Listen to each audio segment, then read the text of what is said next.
તો મિત્રો, તમારું સ્વાગત છે પાછા અમારા નવા વિડીયોમાં. ને આ ચેનલ ઉપર તમે નવા હો તો આ ચેનલને સબસ્ક્રાઈબ કરો, વધુમાં વધુ શેર કરો અને પૂરો વિડીયો જોવો. તો મિત્રો, આજે આપણે વનડે ઉપર કોથળા પાથર્યા છે. તમે જોઈ શકો છો જે આપણે ભેજ એટલે જાજી વાર પાણી ન પાવું ઉનાળામાં સુકાઈ જાય. આ તમે જોઈ શકો છો અત્યારે આપણે એવી રીતે કોથળા પાથર્યા છે.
તો મિત્રો, આ છે આપણે આવી રીતે ઘર બનાવવાના છીએ. આ તમે જોઈ શકો છો.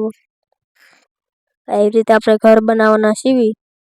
2 રૂમ, 2 બાથરૂમ અને ઓસરી અને રસોડું. આ છે આપણું બાથરૂમ. અને આપણે હવા ઉજાસનું પણ રાખ્યું છે. આ તમે જો આપણે આ કોથળા પાથર્યા છે. આવડી આપણે વંડી કરી રહ્યા છીએ. તમે અત્યારે જોઈ શકો છો. આમાં આપણે કોથળા નથી પાથરી ગયા, ઘટતા હતા એટલા માટે. આવી રીતે આપણે કોથળા પાથરવી આપણે દેશી જુગાડ કહી શકીએ. આવી રીતે આપણે દેશી જુગાડ કહી શકીએ. જે આપણે ભેજ રહેતો જાજી વાર પાવું ને ઉનાળામાં. આ જો અત્યારે રૂમનું દ્રશ્ય હું તમને બતાવી રહ્યો છું. આ એક આખો રૂમ છે, તમે જોઈ શકો છો અત્યારે.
મિત્રો આ ચેનલને સબસ્ક્રાઈબ કરજો, લાઈક કરજો અને શેર કરજો અને આવા બીજા વિડીયો જોવા માટે આપણી ચેનલને સબસ્ક્રાઈબ કરો.